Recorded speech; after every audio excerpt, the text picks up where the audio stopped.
नमस्कार दोस्तों, prelim booster news discussion में स्वागत है आपका। शुरुआत करते हैं इंपॉर्टेंट द हिंदू न्यूज से, उसके बाद में पीआईबी डिस्कस करेंगे। सबसे पहले जो इंपॉर्टेंट न्यूज है वो बिहार से आ रही है। बिहार में कल नीतीश कुमार ने अपना इस्तीफा सौंपा, महागठबंधन टूट गया और आज नीतीश कुमार ने बीजेपी के साथ मिलकर सरकार बनाई, शपथ ली। अब जो यूपीएससी में क्वेश्चन पूछे जा सकते हैं उन पर चर्चा कर लेते हैं। कंटेस्ट तो ये था। एज सच देखिए, ये तो हमें पता है कि जिस पार्टी के पास में बहुमत होता है उसी का लीडर चीफ मिनिस्टर बन सकता है, लेकिन एज सच संविधान के अंदर यानी कॉन्स्टिट्यूशन के अंदर में कोई भी क्वालिफिकेशन नहीं रखी गई है चीफ मिनिस्टर के बारे में। कोई आम आदमी भी चीफ मिनिस्टर बन सकता है अगर पार्टी चाहती है तो, जिसके पास में बहुमत है वो पार्टी चाहती है तो, लेकिन एक शर्त के साथ साथ। शर्त यह है कि चीफ मिनिस्टर बनने के बाद में उस पर्सन को 6 महीने के अंदर अंदर में या तो विधानसभा का या फिर विधान परिषद का सदस्य बनना होगा।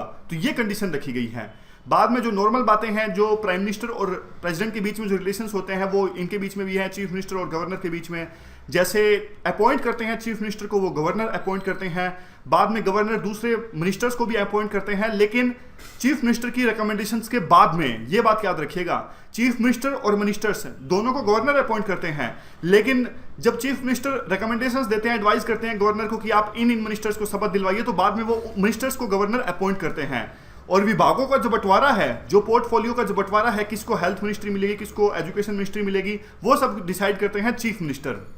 और ये कोई जरूरी नहीं है कि चीफ मिनिस्टर की शपथ दिलवाने से पहले बहुमत साबित करना होगा विधानसभा में। अब जैसे आप उदाहरण के तौर पे आज ही देख लीजिए, अभी 10 बजे जो नीतीश कुमार है इन्होंने शपथ ली चीफ मिनिस्टर पद की दोबारा से, लेकिन अभी इन्होंने अपना बहुमत नहीं साबित किया है विधानसभा के अंदर में। तो ये रूल है, यानी गवर्नर को जब विश्वास हो जाएगा कि इस पर्सन के पास में पूरा बहुमत है, यानी पहले बीजेपी और जेडीयू के विधायकों ने अपने जो समर्थन पत्र सौंपे गवर्नर को, और गवर्नर को विश्वास हो गया कि नीतीश कुमार सरकार बनाने की स्थिति में सक्षम है, सरकार बना सकते हैं, तो ये पहले क्या करेंगे, पहले शपथ दिलवा देंगे और बाद में सरकार बनने के बाद में मौका देंगे चीफ मिनिस्टर को कि अब आप साबित कीजिए कि आपके पास में बहुमत है। समझ गए? याद रखिएगा, ये बात इंपॉर्टेंट क्वेश्चन बनता है इस पे। शपथ की यानी ओथ कौन दिलवाता है? शपथ दिलवाते हैं हमारे गवर्नर। और टर्म कितनी होती है? एज सच वैसे तो आपको पता ही है कि 5 साल की होती है, लेकिन प्रैक्टिकली होती है वो, लेकिन लिखने में ये आता है कि term is not fixed. Chief minister की टर्म फिक्स नहीं होती, और जब तक गवर्नर का विश्वास है, प्लेजर है, तब तक उनकी टर्म चलती रहेगी। सैलरी कौन डिसाइड करता है? स्टेट लेजिस्लेचर, विधानसभा डिसाइड करता है सैलरी। आगे ये नॉर्मल बातें हैं। काम क्या होते हैं चीफ मिनिस्टर के? वही काम कि गवर्नर वैसे तो मिनिस्टर्स को अपॉइंट करते हैं, जो हमने अभी डिस्कस किया। काउंसिल ऑफ मिनिस्टर्स की मीटिंग पे प्रिसाइड करते हैं, उनके डिसीजंस को इन्फ्लुएंस करते हैं, डिफरेंट मिनिस्टर्स के बीच में कोऑर्डिनेट करते हैं। एक और जो जिस बात पे क्वेश्चन बनता है वो ये है, अगर मान लीजिए चीफ मिनिस्टर अपने पद से इस्तीफा देते हैं, तो जो भी उनकी कैबिनेट में काउंसिल ऑफ मिनिस्टर्स में मिनिस्टर थे, वो उनकी काउंसिल ऑफ मिनिस्टर्स अपने आप कोलैप्स हो जाएगी। समझ गए? जैसे अभी हमारे प्रधानमंत्री मोदी हैं, अगर प्रधानमंत्री मोदी ने इस्तीफा दे दिया तो जितने भी मिनिस्टर हैं, ये सुषमा स्वराज, अरुण जेटली, सब अपने आप इनकी मिनिस्टरशिप जो है वो चली जाएगी, पूरी की पूरी सरकार ही चली जाएगी। यानी जो नया प्रधानमंत्री बनेगा, चाहे वो बीजेपी का ही बने, फिर से वो नए मिनिस्टर्स को अपॉइंट करवाएंगे, अपनी राय देंगे प्रेसिडेंट को कि मैं ये मिनिस्टर्स अपॉइंट करना चाहता हूं, आप इनको अपॉइंट कीजिए। अगला जो आर्टिकल है दिल्ली के स्पेशल स्टेटस को डिस्कस कर रहा है। कंटेक्स्ट क्या है? 2 बिल पहले आम आदमी पार्टी की दिल्ली की सरकार के द्वारा पास किए गए थे, लेकिन सेंट्रल गवर्नमेंट ने ऑब्जेक्शंस उठाए उस बिल के ऊपर में। अब फिर से आम आदमी पार्टी की जो सरकार है दिल्ली में, उन्होंने बिल्स को रेक्टिफाई किया है और फिर से पास करने की कोशिश करेंगे। तो स्पेशल स्टेटस क्या है दिल्ली के बाद पास में, उसको हम डिस्कस कर लेते हैं। Article number 239A special provision जो दिए गए हैं दिल्ली को, वो डिफाइन करता है। 69th अमेंडमेंट पास की गई थी 1991 के अंदर में। उसमें विधानसभा, वैसे तो देखिए दिल्ली जो है वो यूनियन टेरिटरी है, लेकिन 69th अमेंडमेंट के तहत में विधानसभा बनाई गई थी दिल्ली के अंदर में। और इसमें विधानसभा में सदस्यों की जो संख्या होगी वो 70 होगी, लेकिन विधानसभा के साथ साथ लेफ्टिनेंट गवर्नर जो होंगे उनका भी एक अहम रोल होगा। इलेक्शंस कौन कंडक्ट करवाएगा? Simple election commission of India. इसके अलावा देखिए एक जो इंपॉर्टेंट बात आपको याद रखनी है, जो असेंबली है दिल्ली की, वो स्टेट लिस्ट में जो भी मैटर आते हैं या फिर कंकरेंट लिस्ट में जो भी मैटर आते हैं उन पे कानून बना सकती है दिल्ली विधानसभा, लेकिन 3 मुद्दों को छोड़ के। कौन कौन से वो 3 इश्यूज हैं? पहला पब्लिक सेक्टर, दूसरा है पुलिस और तीसरा लैंड। ये तीनों दिल्ली के पास में, दिल्ली विधानसभा के पास में, दिल्ली सरकार के पास में नहीं आते, सेंट्रल गवर्नमेंट के पास में ये आते हैं। 10% तक की लिमिट रख दी गई 69th अमेंडमेंट में जो 1991 में पास की गई थी। वैसे तो देखिए ये जो लिमिट है 15% है, कि सरकार जो विधानसभा के जितने मेंबर्स होते हैं या फिर हाउस के जितने मेंबर्स होते हैं उसके 15% से ऊपर जो है वो मंत्री नहीं हो सकते, लेकिन दिल्ली में एक्सेप्शन है, 10% की स्ट्रेंथ रखी गई है। तो टोटल जो मिनिस्टर्स हो सकते हैं दिल्ली के अंदर में, 1 चीफ मिनिस्टर्स और बाकी 6 मिनिस्टर्स, ऐसा साफ साफ लिखा गया है 239A में। और उसके बाद में चीफ मिनिस्टर ऑफ दिल्ली को अपॉइंट कौन करता है? प्रेसिडेंट। याद रखिएगा प्रेसिडेंट, कहीं भूल जाओ वहां पे कि लेफ्टिनेंट गवर्नर। लेफ्टिनेंट गवर्नर शपथ जरूर दिलवाता है लेकिन अपॉइंट करता है प्रेसिडेंट। उसके बाद में मिनिस्टर्स कलेक्टिवली रिस्पॉन्सिबल होते हैं असेंबली के, और काउंसिल ऑफ मिनिस्टर्स जो होते हैं और सीएम की अध्यक्षता में एड एंड एडवाइस करते हैं लेफ्टिनेंट गवर्नर को। अगर मान लीजिए कोई भी डिफरेंस ऑफ ओपिनियन है लेफ्टिनेंट गवर्नर के बीच में और सीएम यानी चीफ मिनिस्टर के बीच में, कोई भी अगर मान लीजिए डिफरेंस है किसी बात को लेके, तो लेफ्टिनेंट गवर्नर उस बात को सौंपेंगे प्रेसिडेंट को कि आप राय दीजिए कि आपकी क्या राय है, वो फाइनल होगी। जैसे अभी अरविंद केजरीवाल और जो अनिल बैजल अभी यहाँ पे लेफ्टिनेंट गवर्नर है दिल्ली में, किसी बात को लेकर दोनों के बीच में डिफरेंस होता है तो अनिल बैजल जो है वो उस इश्यू को प्रेसिडेंट की ओपिनियन के लिए भेजेंगे और लास्ट में जो प्रेसिडेंट की ओपिनियन होगी वही फाइनल होगी। अगला आर्टिकल कोई बहुत ज्यादा इंपॉर्टेंट तो नहीं है, प्राइवेसी के ऊपर में सुनवाई चल रही है सुप्रीम कोर्ट के अंदर में, हमने सुबह भी डिस्कस किया था।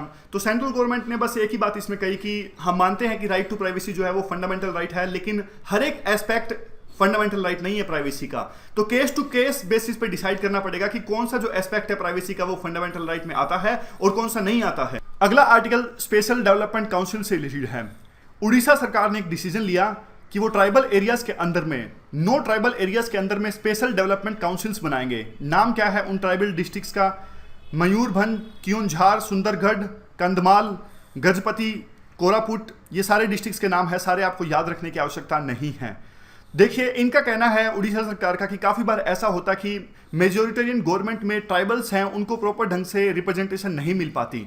तो ये जो ट्राइबल एरियाज में स्पेशल डेवलपमेंट काउंसिल्स बनाई जाएंगी, इसमें जो भी ट्राइब्स वहां पे रहती हैं उनकी भागीदारी होगी, उनकी रिप्रेजेंटेशन होगी इन स्पेशल डेवलपमेंट काउंसिल्स में। फिर वो अपने हिसाब से अपने आप को गवर्न कर सकेंगे, एजुकेशन के क्षेत्र में, हेल्थ के क्षेत्र में या गवर्नेंस के क्षेत्र में जो भी डिसीजन उनको लेने हैं वो अपने हक के लिए ले सकेंगे। तो अपने आप में काफी महत्वपूर्ण ये डिसीजन है उड़ीसा सरकार का। क्वेश्चन पूछा जा सकता है कि हाल ही में कौन सी ऐसी सरकार थी जिसने नो स्पेशल डेवलपमेंट काउंसिल्स बनाई ट्राइबल्स की गवर्नेंस के लिए? तो उड़ीसा सरकार ने यह फैसला लिया है। अगला क्वेश्चन लिंगायत धर्म से रिलेटेड है। लिंगायत साउथ इंडिया में मेनली रहते हैं, नॉर्दर्न कर्नाटका में इनकी संख्या काफी सिग्निफिकेंट है। तो यहां पे इनके द्वारा मांग चल रही है एक, और मांग काफी जोर पकड़ रही है इन दिनों। ये कहते हैं कि हम हिंदुइज्म का पार्ट नहीं है, हम हिंदुइज्म से अलग हैं और हमको अलग से धर्म का दर्जा दे दिया जाए। लेकिन काफी डिफरेंसेस हैं कुछ बातों को लेकर, जैसे नाम को भी लेकर भी काफी डिफरेंसेस हैं। कुछ लिंगायत इस बात का विरोध भी कर रहे हैं, वो कहते हैं कि हम हिंदुइज्म में आते हैं। नाम को लेकर देखिए कई सारे नाम सुझाए जा रहे हैं। कुछ लोग कहते हैं कि हम लिंगायत धर्म है हमारे धर्म का नाम, कुछ कहते हैं वीर शैव धर्म है, अलग अलग नाम दिए जा रहे हैं। तो बस ये बात याद रखिएगा, अलग से धर्म की मांग चल रही है, लिंगायत धर्म। चलिए अब पीआईबी की डिस्कशन में देख लेते हैं कौन कौन से आर्टिकल्स आज इंपॉर्टेंट हैं। सबसे पहला जो पीआईबी में आर्टिकल है वो है pharmacopoeia commission for Indian medicine and homeopathy. आपको पता होगा कि पहले डिपार्टमेंट ऑफ आयुष जो है वो हेल्थ मिनिस्ट्री के अंदर में आता था, लेकिन अब अलग से मिनिस्ट्री बना दी गई है, ministry of Ayush.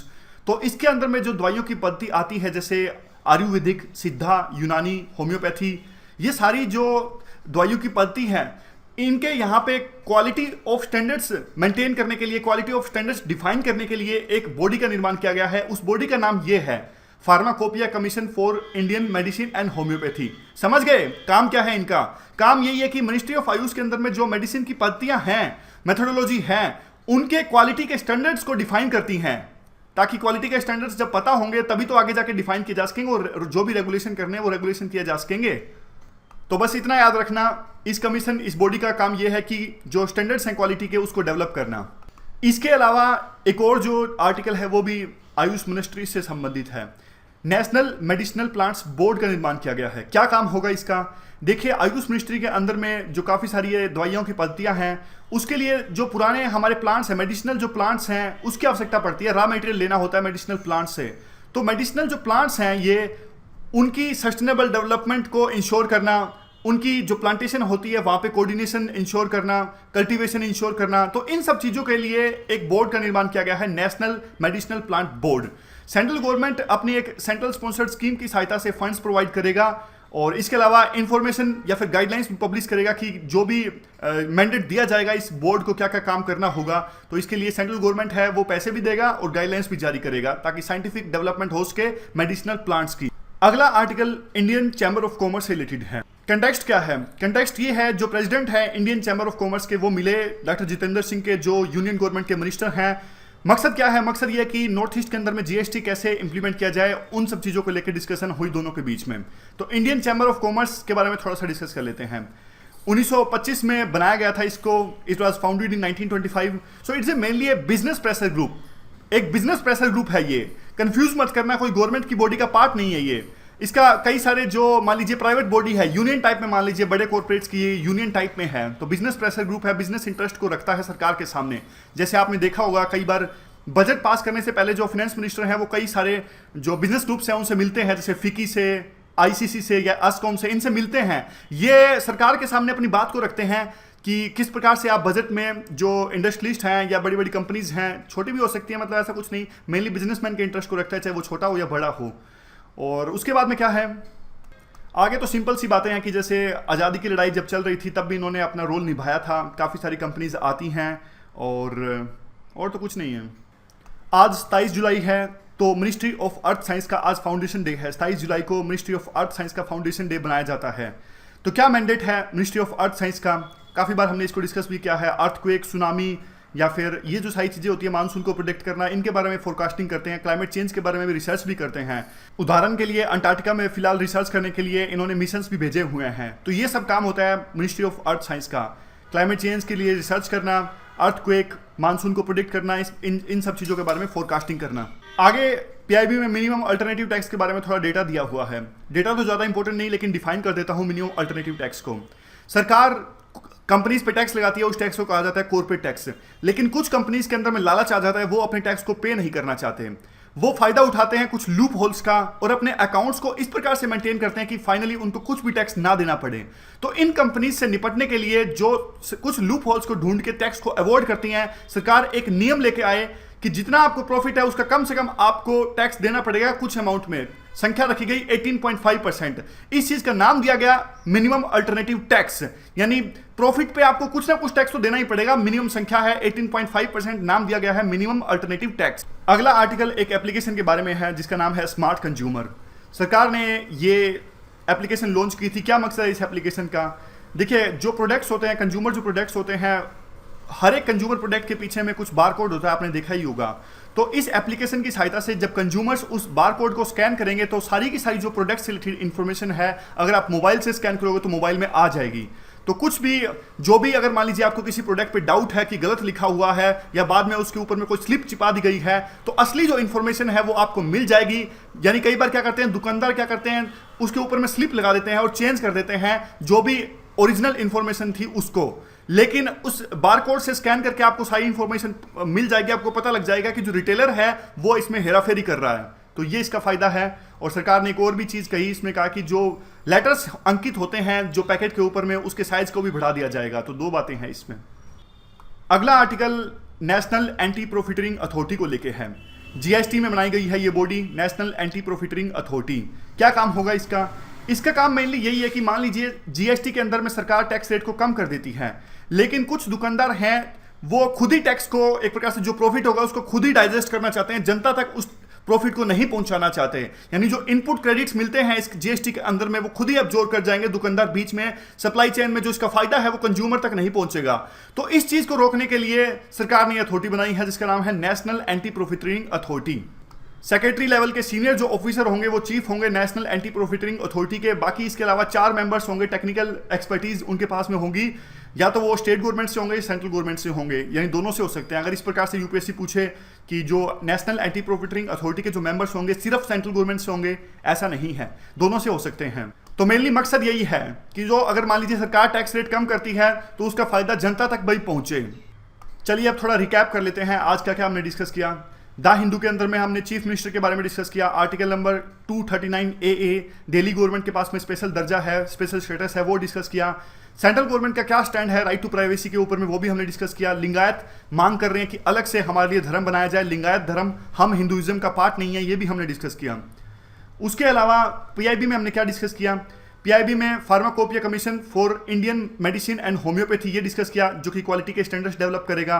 National medicinal plants board discuss किया। इंडियन चैम्बर्स ऑफ कॉमर्स जो बिजनेस प्रेशर ग्रुप है ये भी डिस्कस किया। स्मार्ट कंज्यूमर्स एप्लीकेशन का काम क्या है, बारकोड से कंज्यूमर्स के पास में सारी इंफॉर्मेशन, बिल्स के मिनिमम अल्टरनेटिव टैक्स डिस्कस किया, और नेशनल एंटी प्रॉफिटरिंग अथॉरिटी के बारे में भी डिस्कस किया, जिसका काम है सरकार अगर टैक्स रेट कम करती है तो उसका फायदा जनता तक भी पहुंचे और जो रिटेलर यानी दुकानदार हैं वो बीच में सारा का सारा जो फायदा है उसको डाइजेस्ट ना करें।